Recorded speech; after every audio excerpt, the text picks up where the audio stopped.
Hello everyone, welcome to my channel. Please subscribe and hit the bell icon. Nancy Hulkower speaks about Joan Vassos trying to hook up friends with a Golden Bachelorette man. The Golden Bachelorette viewers were thrilled to see a Golden Bachelor alum show up to Tahiti to give Joan some good advice. They were less than impressed when Jerry Turner showed up much earlier in the season to cast doubt on Joan's ability to find love with this group of men. However, Nancy's support resonated with viewers, and many likely also took notice of her wise words when she said, "Lonely is not a place that you stay. Lonely is a place that you walk through." Her presence had a big impact on Joan's outlook, and it was clear that she was keeping her friend's advice in mind when she went into fantasy suites. That's a good thing because the way Joan keeps bringing up her late husband, John, it's evident that loneliness is somewhere she's been parked for quite some time, and now she really needs to shuffle her way out. And it looks like Nancy won't be lonely anymore either. That's if Joan has anything to do with it. Nancy Hulkower opens up about Joan's matchmaking attempts. Joan Vassos already admitted that she's trying to hook some of her exes up with women she befriended on The Golden Bachelor, but she didn't tell us who. Speculation about who may have been hooked up heated up when Leslie Fima shared a photo of herself with Jordan Heller, but we still don't know if that was Joan's doing. Now, Nancy is opening up about Joan's efforts to find love for as many of her senior friends as she can during an appearance on Bachelor Happy Hour with Joe Amabel and Serena Pitt. Nancy was asked if she was one of these women, or if she has heard who it might be, in regard to Joan's matchmaking. It's clear that Nancy was choosing her words very carefully when she shared they all have asked Joan if there was anyone from her season that they might like, but specifically mentioned Susan, Kathy, and Christina among those interested.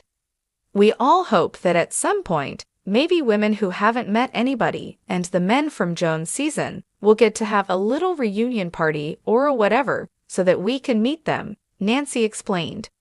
That sounds like Golden Bachelor in Paradise to us. Could it be happening? She did say that she doesn't think Joan has set up any solid couples at this point, but Joan said herself that one of the couples she set up is talking. Leslie Fima confirmed Jordan Heller hangout. As if her picture wasn't confirmation enough, Leslie Fima opened up about meeting Jordan Heller in person. The Golden Bachelor and Bachelorette alums met each other at a soccer game where Jordan had a box and invited a few people.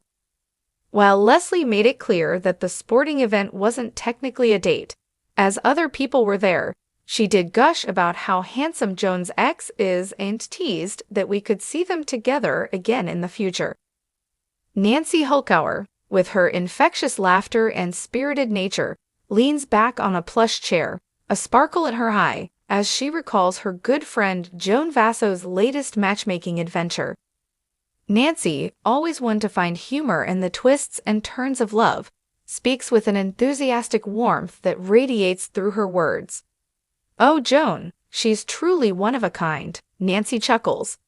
"I swear she's got this way of spotting potential chemistry even before the two people meet each other." Her voice is filled with admiration and just a touch of mischief as she recounts the events. Joan, who has been a contender for hearts on The Golden Bachelorette, has become known not only for her elegance and grace, but also for her unexpected role as matchmaker behind the scenes. And in true Joan fashion, she'd taken it upon herself to find love not only for herself, but for her friends as well. "So here's the thing," Nancy explains, her hands moving animatedly. "Joan sees this guy. Let's call him Mr. Charming, shall we? Because that's what he was, all charm and a twinkle in his eye. She takes one look at him and thinks, this guy's perfect, but not for her. Oh no. She thinks he's perfect for her friend, and she decides right then and there that a match must be made." According to Nancy, Joan has a gift for finding qualities in people that others might overlook, even in the pressure cooker environment of reality TV. Joan, ever the intuitive and compassionate friend, seemed to know instinctively who might click with whom, often acting as a confidant, a cheerleader, and a counselor all rolled into one. She's like a fairy godmother with a twist, Nancy says, smiling. Not a wand in hand, but the kindest heart, the sharpest instincts, and a passion for seeing people happy. And she's relentless. Once Joan sets her mind on something, there's no stopping her. Nancy pauses, her expression a mix of affection and wonder. But you see, it wasn't just about pairing people up willy-nilly. Joan genuinely cared. She listened to the men's stories, understood their dreams and heartbreaks, and took her matchmaking seriously. Mr. Charming, for example, she listened to him talk about his life, his dreams, and his passion for cooking. And she immediately thought of one of her closest friends back home who shared that same zeal. Wouldn't they be perfect for each other? She told me, her eyes twinkling. Nancy's laughter fills the room as she continues. I kept telling Joan, "You're here to find your own love, not everyone else's." But that's the thing about Joan. She's someone who finds happiness in other people's joy. So there she was, convincing Mr. Charming to keep an open mind about meeting her friend after the show was over. Nancy recounts the various attempts Joan made to introduce her friend's personality, interests, and quirks in subtle ways that might resonate with Mr. Charming. "Oh, she was crafty, that one," Nancy exclaims. She dropped little hints, like, "Oh, my friend absolutely loves biking along the coast, just like you do." Or, "Did I mention my friend's passion for cooking Italian dishes? She makes a mean lasagna, you know." And every time he'd laugh, I'd catch Joan flashing me this sneaky grin. It was as if Joan had found a whole new purpose, and Nancy couldn't help but be swept up in the whirlwind. But here's the thing, Nancy adds, her tone more contemplative now. Joan also had this quiet hopefulness about love. She believed in fate and timing, and I think that's why she wasn't just focused on her own journey, but also wanted her friends to find love as well. There's something so pure about that. Nancy shares that Joan and her matchmaking adventures were becoming something of an inside joke with the women on the show.